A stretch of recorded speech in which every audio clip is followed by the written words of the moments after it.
welcome back Daniel Nahmod. Please, welcome.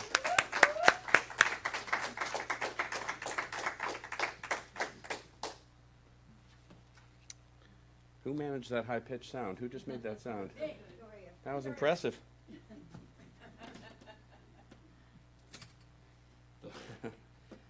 I should talk to the mic, sorry. I have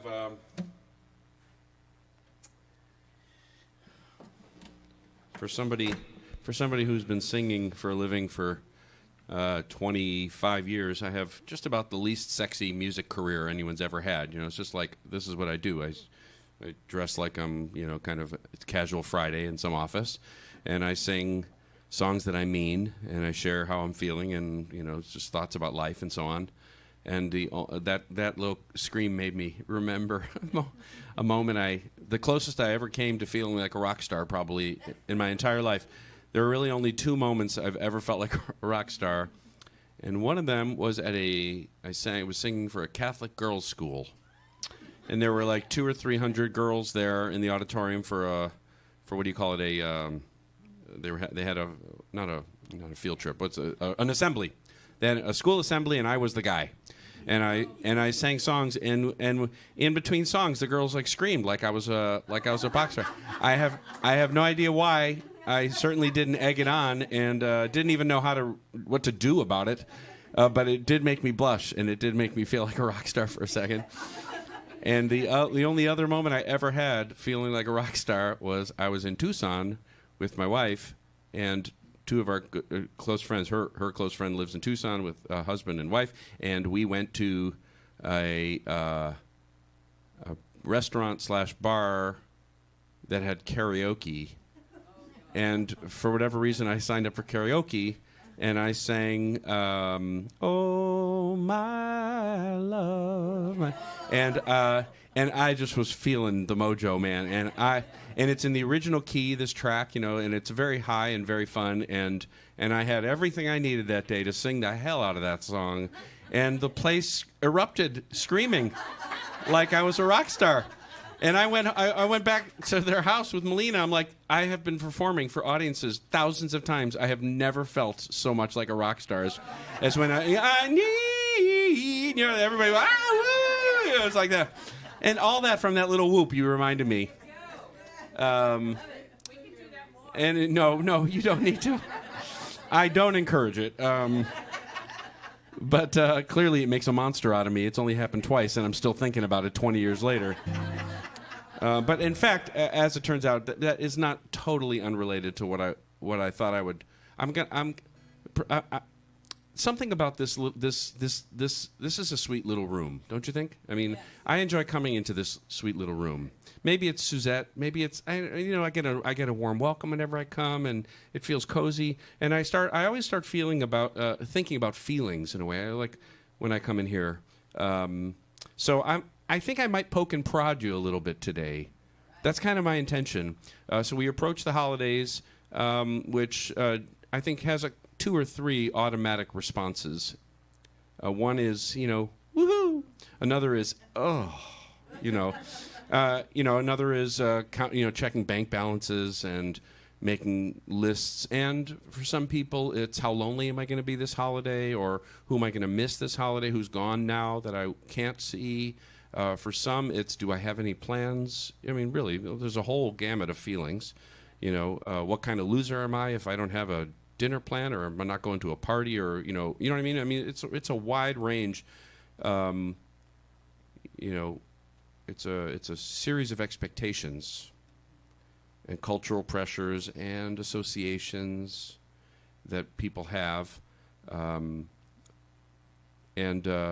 so my intention here for just a few minutes here is to summon up maybe a couple of feelings for myself and for you that you may not have realized you were having, or that may be helpful or interesting or growthful, over the next few weeks, if that makes sense. Like I said, a little poking and prodding. We'll see what happens. And obviously what happens for you is up to you. But we'll start with this little song.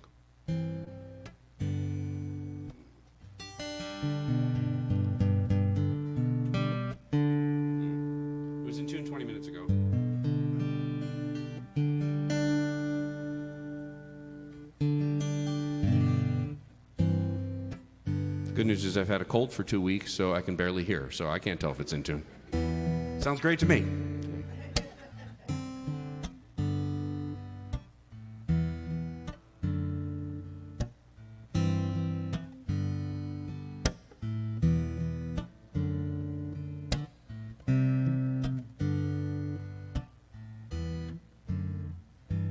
Man, it hurts sometimes to live this life. Some days I'd rather run and hide. Maybe then the pain would hide as well. Maybe then I could protect myself. But who's gonna win? Is that really living? Oh, I wish I didn't know that the answer is no. Nobody would win. 'Cause I could close my eyes and pretend I don't see. I could close my mind and pretend that I'm free.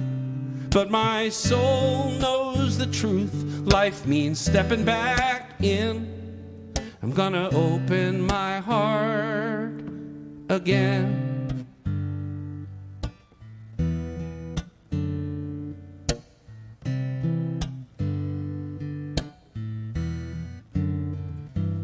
Man, it hurts sometimes when I've done wrong. Some days I'd rather just move on. Maybe then I wouldn't have to cry. Maybe then I could protect my pride. But who's gonna win? Is that really loving? Oh, I wish I didn't know that the answer is no. Nobody would win. Yeah, I could close my eyes and pretend I don't see. I could close my mind and pretend that I'm free. But my soul knows the truth. Life means stepping back in. I'm gonna open my heart. I could close my eyes and pretend I don't see. I could close my mind and pretend that I'm free. But my soul knows the truth, that life means stepping back in. I'm gonna open my heart again.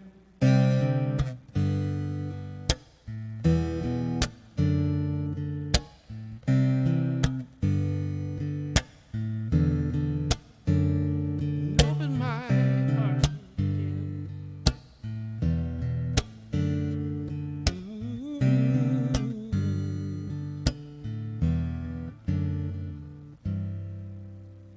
I had I produced an album for this. It was the first time I ever produced an album for somebody else. Producing means like she had songs, but she didn't know how to record them, didn't know what instruments to put, or whom to hire to play, or what studio to go to, or whether to put background vocals here and there. It's like a, if that makes sense. That's what a music producer does. Okay, so she was the first person who ever called and said, "Would you produce my album? I have songs, but I don't know what to do with them."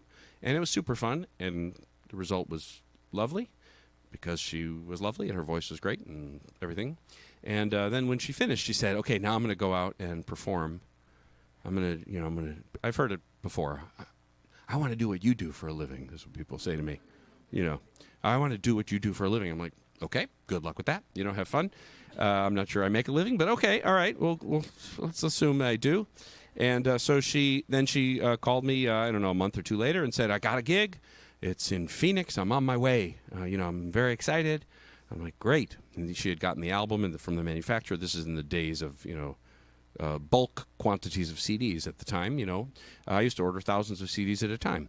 And so she had ordered her first 1,000 CDs, and she had booked her gig, and I'll never forget the phone call I got the day that she had this gig.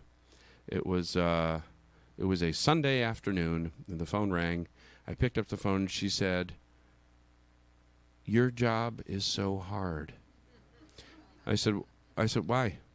What do you mean?" She said, "Well, it took a month to get in touch with the music director for this church, and then we booked it, and I booked the flight, and the cost of the flight was not really actually even covered by the pay that they could afford, and I packed for 2 days and prepared signs and table displays and loaded up my suitcase and checked it to Phoenix. And when I got to Phoenix, my bag didn't come off the plane, and I had to wait 3 hours at the airport for the bag to come. And then when I showed up at the performance, there was an unusual squall in Phoenix, so they had to move my table out from under where it normally would be to under a shelter where no one could see it. And then when I showed up for the performance, the microphone went out halfway through one of my songs, and I sang pretty well, and then there was like a half hour of stuff after my songs, and then when I came outside to stand at the table, it was soaked, and my table was out of sight.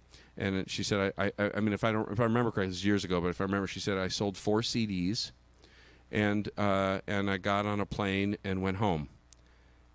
Your job is so hard. This is what she told me. Now, so I received that in several ways. First of all, obviously, I wanted her to have a big win.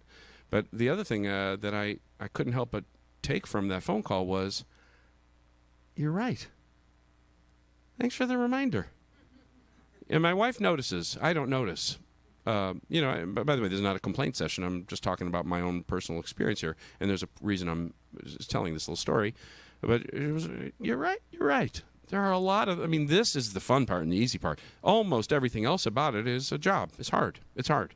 And very uncertain. The uncertainty is actually, if I was to write the job description, that'd be the first thing I'd put on the job description of a full-time singer-songwriter is good luck knowing what the hell you're doing a month from now or how your bills will be paid next February or whatever. It's like uncertainty is the first thing on the list as a job description. It just is. It's a nature of it's an entrepreneur's life in any setting, really. Anyway, so that reminder was really powerful, and this was years ago, and I've never actually unremembered from that phone call. And it gave me just 20% more appreciation, not all the time, but here and there, it gave me a little bit more appreciation for the effort that I put in and the storms I weather to do the job. This job, we'll call it a job, So, as I said, I wanted to poke and prod a little bit. And my question for you then is, what is it that you're doing that you've forgotten is actually hard and or impressive? That you might get that phone call one day and say, oh my God, how did you knit all these sweaters again? Or how did you raise such a happy child? Or how did you end up paying off your house? Or what did you do to... I remember when all these hypotheticals. I remember when you went through chemo and you still remembered my birthday. How the hell did you do that? I'm going through chemo now and my brain is such a fog. How did you manage that? So what kind of phone call would you get out of the blue that might remind you how much stronger you are than you may even notice on a daily basis? So we're heading towards the holidays, and it's kind of a theme for me for the morning in terms of we're in it's a life moment. It's a cultural moment when we arrive in November. We arrive for, like I said, for this month and a half of cultural expectations and socializing and family and memories and pressures and all sorts of things.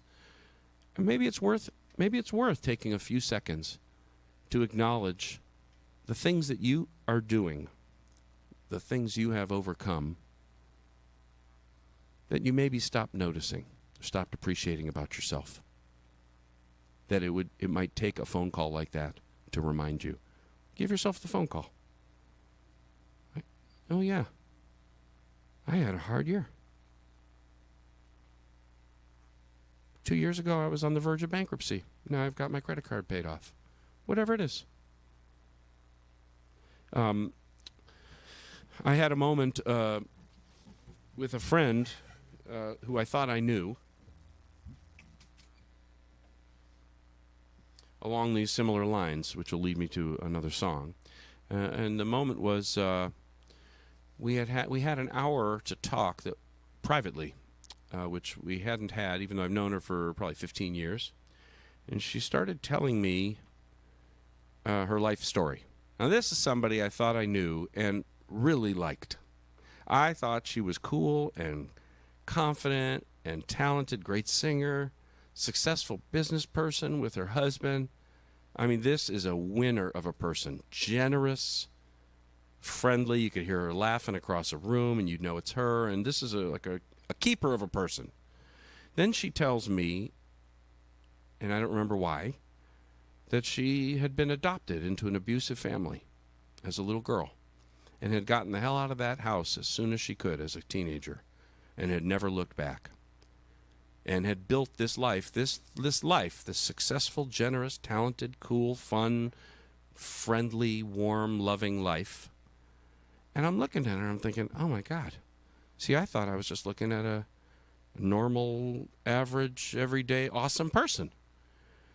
And now I'm discovering that there's way more meat to these bones. Like it was already impressive, but we're a next level of admiration and appreciation. So along the same lines of what is it you are currently weathering or have come through? What is it you do often even that you stop noticing the courage it took to get started? You stop noticing how much you had to overcome just to arrive where you are today. And this is not intended as a pep talk. I'm really asking because what that friend talking to me made me realize, or kind of gradually realize, is that if not everybody, pretty close to everybody, I'm thinking, could tell a story right now in this room that would break the rest of our hearts and raise our level of admiration for you or you or you exponentially, for us to simply know where you came from to get where you are. Very, very few people have truly, deeply, consistently easy lives. I mean, very, very few. You could even argue, I imagine, Suzette, you've probably of course, you speak about adversity and overcoming these things. I mean, what is an easy life anyway? You know, you start a business. If you have, if Walt Disney was on the verge of bankruptcy, if I remember correctly, he actually mortgaged his home to finish Snow White because Bank of America, beloved Bank of America, was sick of loaning him money. He risked everything, and he was on the he was mocked, and he was ridiculed, and he was considered a failure until Snow White came out, right? So would he have succeeded the way he did if he hadn't been mocked and ridiculed and failed multiple times and had to sign on the dotted line to put his home up for a mortgage? I'm thinking no. If you think, Chris Rock is some of you know, absolute genius stand-up comic. And he talks about he's joking, but he's also serious. He's like, all this stuff about stopping bullying in school. He says, do you think Bill Gates would be a billionaire if he hadn't been bullied? It's the best thing that ever happened to him. It's a joke, but only kinda. So the stuff that you and I are made of, the stories we're made of, a lot of it is behind the scenes, and a lot of it is unspoken. A lot of it is forgotten.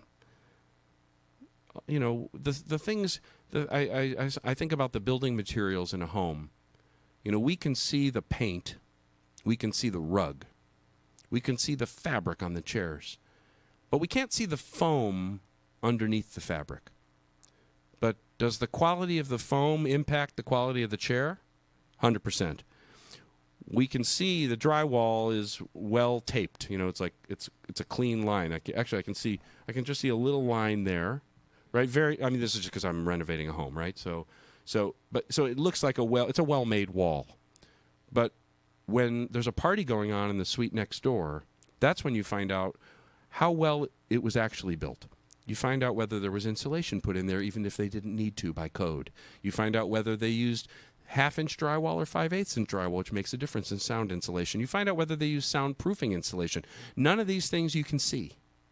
You find out whether they use premium lumber or cheapest possible lumber when there's a storm, when there's a flood, when there's a shimmy in the ground, a little earthquake. You find out what the house was made of. You and I have a lot of stuff behind our walls. We're built of stuff that we can't see. You know, I think about things that I said or didn't say, did or didn't do for Jude when he was a baby, or that Melina did. Did we hold him or did we not? Did we make eye contact or did we not? Did we respect him when he cried? Did we laugh at him when he got mad? Or did we heed it and honor it? Those are things he doesn't remember, and neither do we, but he's built of those moments. We are built of these moments, and the crappy part about it is, of course, we cannot remember nearly any of them. All we can see is the result, which is usually ugly, let's face it.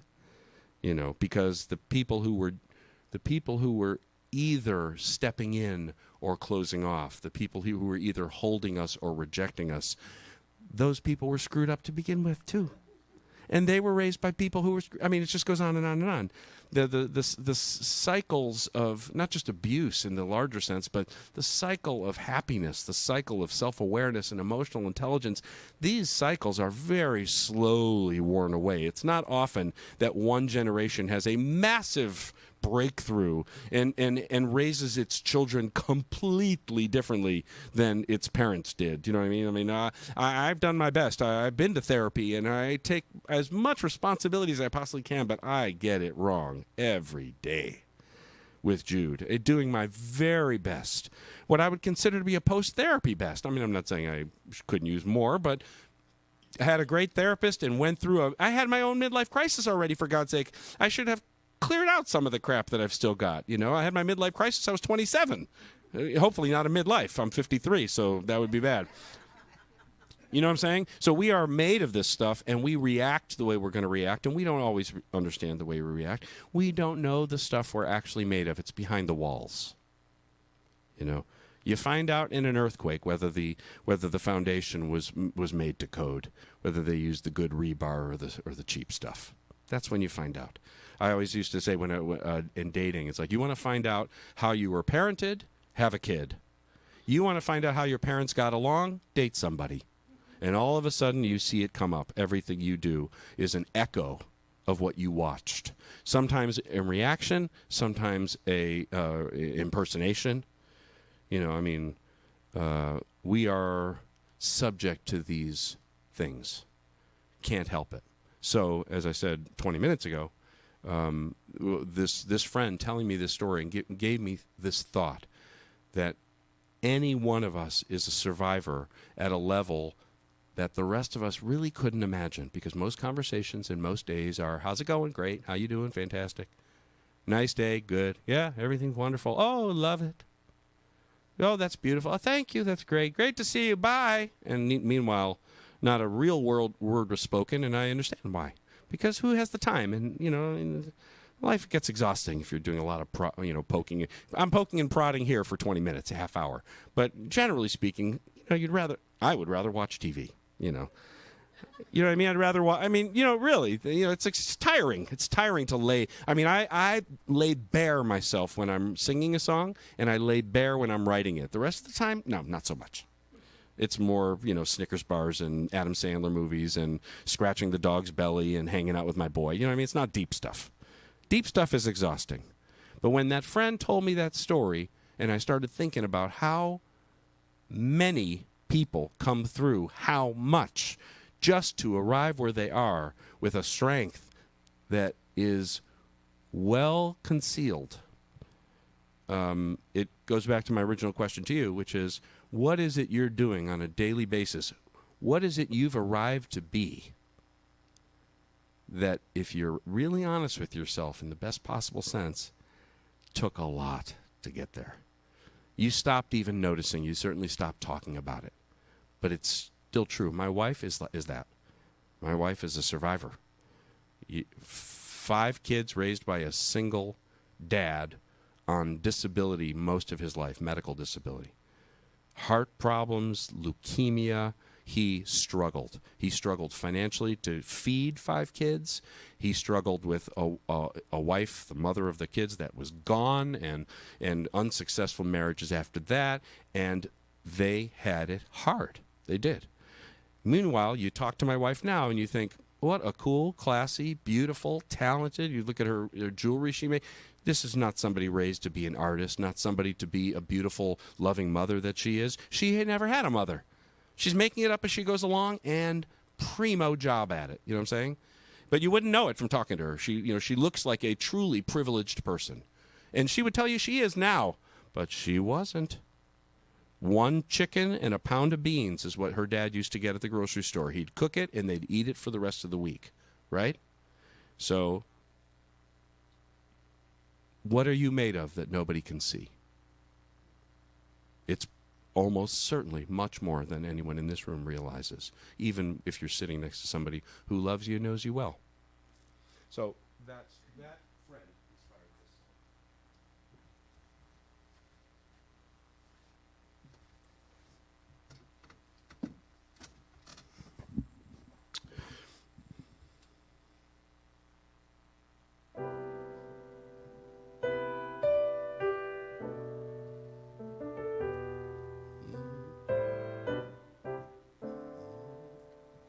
I've never understood how you turned out so good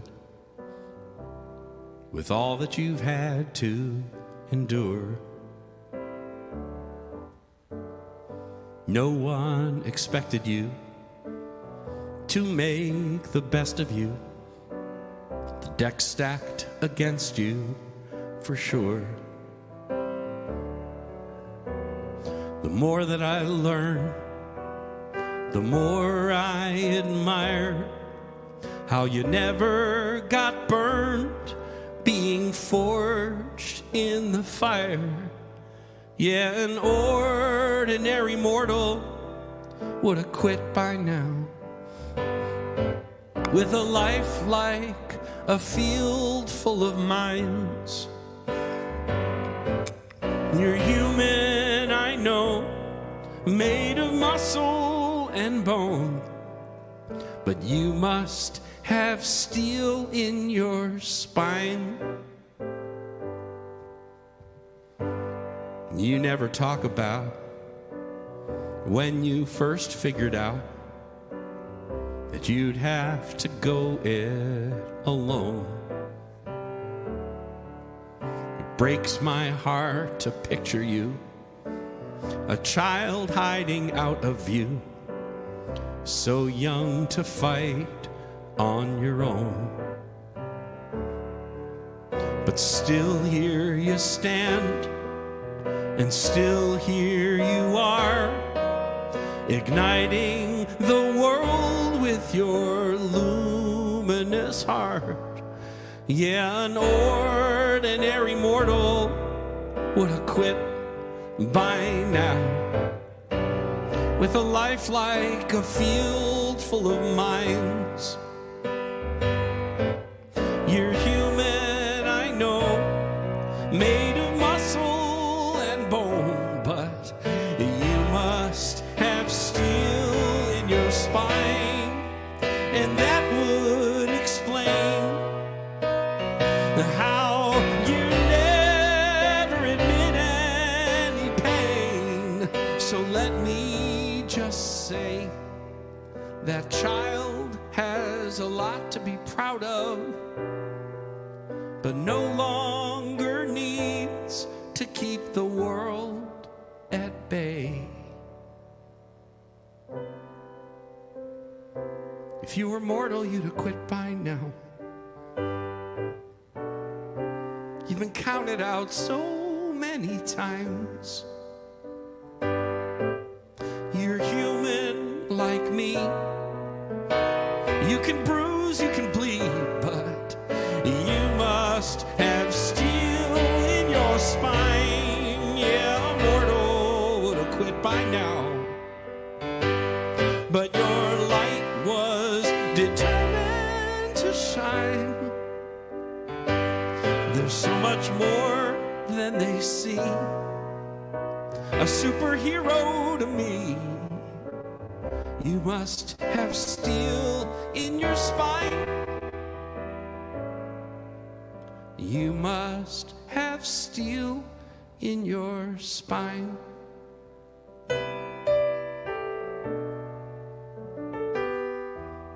Whoa, oh, oh.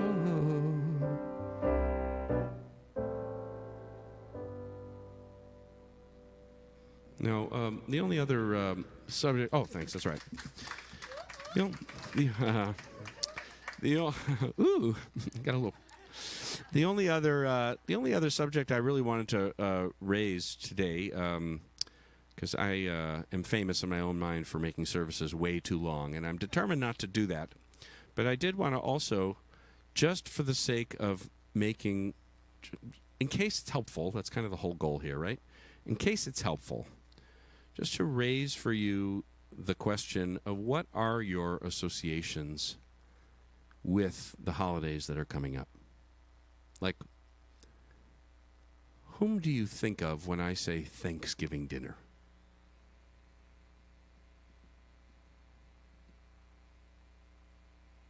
Do you think of somebody? Is there a house you think of? A certain plate of food? Is there a feeling? And the same question applies to Hanukkah or to Christmas, whatever you celebrate. How do those holidays actually feel to you? You know, in the vein of parents who react without knowing why they're reacting, and you know, so many feelings and so much wiring behind the walls that is operating on us daily. You know, my sort of intention or pursuit a lot of the time is to just simply make the feelings and thoughts and wiring conscious instead of unconscious. That's all. To be aware of it, to own it, to notice it, to notice it.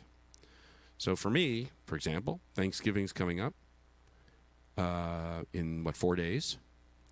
And Thanksgiving, there were two holidays in my upbringing, my childhood, that were truly important and, you know, sacred, I guess is the word. I don't know. Thanksgiving and Pesach, Passover. Grew up in a Jewish home, of course, and those two holidays, we used to go to my bubby's house in Chicago, and the entire family would gather. There was an adult table, and there was a kid table.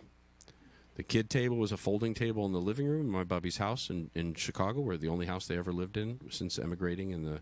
I've talked about my bubby and Zadie here, I think, in the past. So just they emigrated 49 or 50 or 51, something like that, with my mom, who was a little girl and cute as a button, looked just like Shirley Temple in the pictures.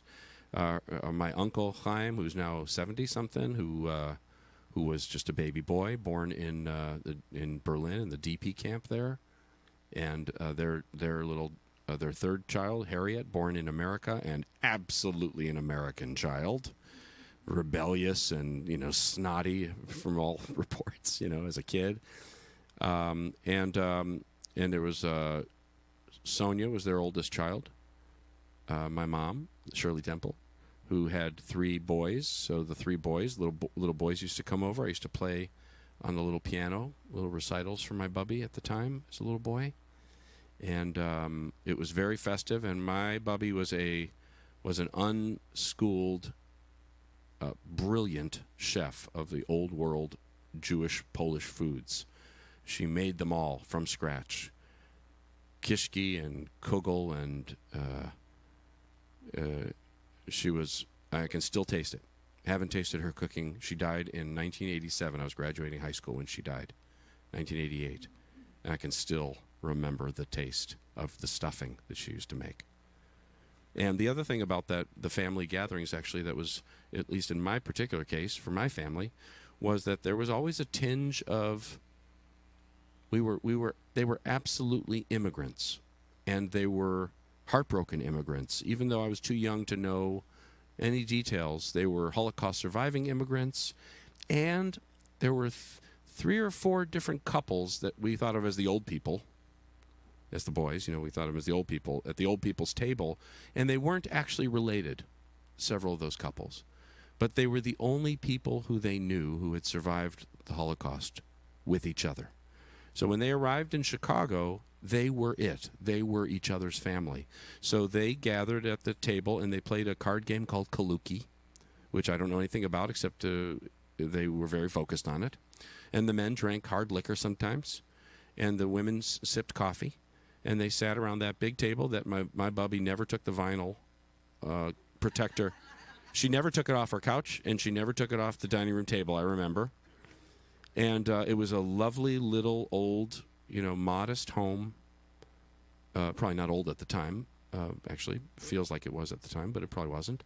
And they were living in America, and they were celebrating Thanksgiving. And my Bubby would cook these masterpiece meals. Without recipes, probably. She never wrote them down, and nobody can cook them anymore. So these are my associations. Is Thanksgiving and Pesach had a similar feel to it. The same old people at the same table. Thanksgiving and Pesach. And when my Bubby died, it was clear, even to me at 18, that nobody was going to pick up the mantle of that. That was the end of those meals, and it was. It was the end of those meals. Her husband, my grandfather, outlived her a couple of years. But he had a stroke, and he was not a cook, and there was nothing like that ever again. Nothing like it ever again. When the family would gather, it was a smaller family. It was no longer those couples that had known each other, because either they'd passed away or they'd had their own kids, and it dispersed. Is this bringing any memories for you about what Thanksgiving has meant for you in your life? That's kind of the reason I'm sharing it. And so we can, and maybe it's true about life in general, we can hurtle through it. Now, I don't mean hurdle with a D, I mean with a T. We can race through it. Absolutely. That's our option. But the whole experience, and I'm a hypocrite to talk about it, but I'm doing my best. I do my best when I can think of it. The whole experience is richer and lovelier and more true when we can take a breath and remember the feelings we're actually having, notice them, rather than just do this, oh God, gifts, or, I love Christmas. Why do you love Christmas? What's the association? Is there a certain person who would hug you on Christmas every year? I still remember the way my Bubby would greet us at the door when we'd sleep over, when we'd show up for those dinners. She'd greet us at the door in a big smock that she made herself. She was a heavy woman, and she'd made all her own clothes, brilliant seamstress, and she would do this. Here we are! And she would give us a hug, right? So what is Christmas? My wife, Melina, still, her father died 1 year before I met her. I never met him. His body gave out. Finally, after a lot of hardship with it. And she still tears up thinking about him. Every so often, she'll look at Jude, who's our boy's now 11 and now taller than my mom. And he's getting there. He's a little bit over 5 feet. And when that little shit is taller than me, we're going to have a problem. I told him, stop eating hamburgers. Sorry to swear. Stop eating hamburgers. You are not allowed to get taller than me. But I think he's headed way above my head, But she still tears up looking at him every so often, thinks of what her dad would have felt looking at his grandson, So we have a Thanksgiving dinner this year with Melina's brother and sister-in-law and their little girl. And Jude has a little cousin. And he's a big brother to her, and she's tiny and adorable, and So that's that. You know, I don't know if it's a new tradition. It's hard to make traditions. Like it's hard to make old friends. You know, it takes time. There's no fast tracking these things really, and it takes consistency. So as you approach these holidays, what feeling do you want to have? What feeling do you miss?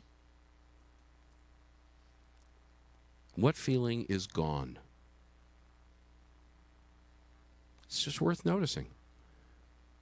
Not necessarily, that standard guy thing of like trying to fix every problem. You know, it's just kind of like this. I don't know if it's a guy thing or if it's a masculine thing. Is to just, as soon as you hear it, you go, oh, I'll take care of that. Let me handle that. And you don't have to have that reaction to when you notice something is gone. It can simply be, I loved that. I loved that feeling. Things begin and things end. Everything does. But to notice it is to make the entire experience more meaningful and more true. Just like a parent noticing how they're actually feeling makes their parenting that much better. Rather than just reacting and, in my case, kicking myself in bed later saying, why did I say no to reading him a book? Why? It was 8:20, so he goes to sleep 15 minutes later. Why would I do that? And I think, probably my parents would have said no. It was programming, and I gave into it. You know what I mean? I didn't slow it down and notice that I don't need to say no. I'm not insulting my parents this way. I'm just saying they were more no parents than yes parents. They just were, as I think, as boys. They were disciplined and focused and more interested in whether we were doing our homework than whether we were happy. You know, there's a phrase I think it's from a Bob Dylan song, happy is a yuppie word. You know, they were not yuppies. My parents were focused and disciplined. So I get caught in that too, now with Jude. I get caught in that in the holidays, being functional and practical instead of giving in to, because there is magic in a holiday when you allow it. You don't have to allow it, though.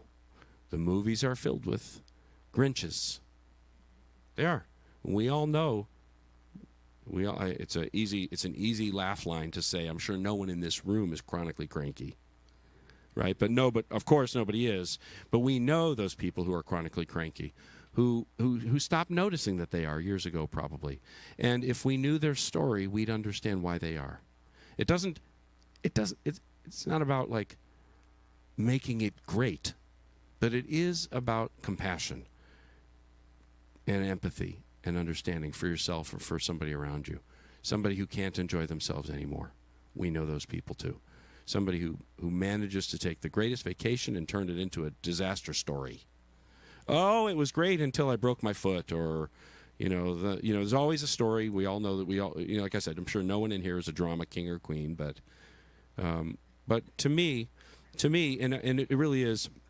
And I'll just end with this thought, and just there's no conclusion to this sort of discussion. It's just about making feelings conscious instead of unconscious, expectations conscious versus unconscious, memories conscious versus unconscious. We enter, especially, it's like, there are milestone moments in a year and in a life, and in those moments, like I say about, you want to find out how your parents got along, date somebody. You want to find out what your childhood was like, celebrate Christmas or Hanukkah. You'll find out. You'll find out how, whether your parents smiled through it, or, that movie, I'd never seen the movie before Melina showed it to me. Is it called A Christmas Story? With the cranky dad who's hilarious and the mom who's super sweet and the kids who are always getting into trouble. You'll find out. You find out, if you do it unconsciously, you find out what you were made of. But it is possible to notice and slow down the cycle and interrupt the programming and pay attention to it, and sometimes intervene, sometimes make a change. But at the very least, be aware and own it and forgive it in other people.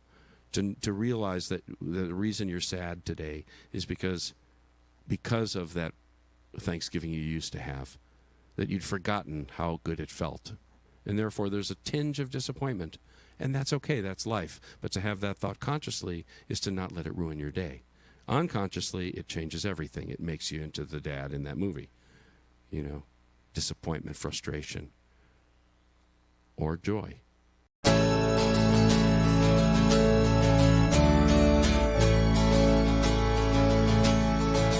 There is more than enough in a universe that you created. There is more than enough on a planet of sacred design. There is more than enough for humanity made in your image. Why would I worry? Why would I doubt? Why would I ever think I'd go without? Why would I worry? Why would I doubt? Why would I ever think I'd go without? Your infinite love made me, made everything I see, and all that will ever be is your infinite love.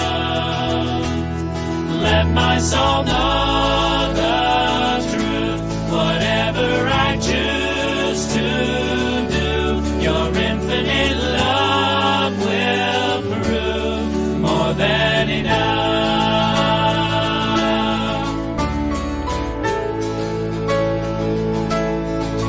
There is more than enough in a universe that you created. There is more than enough on a planet of sacred design. There is more than enough for humanity made in your image. Why would I worry? Why would I doubt? Why would I ever think I'd go without? Why would I worry? Why would I doubt? Why would I ever think I'd go without? Your infinite love made me, made everything I see, and all that will ever be is your infinite love. Let the world know the truth, whatever we choose to do, your infinite love will prove more than enough. Your infinite love made me, made everything I see, and all that will ever be is your infinite love.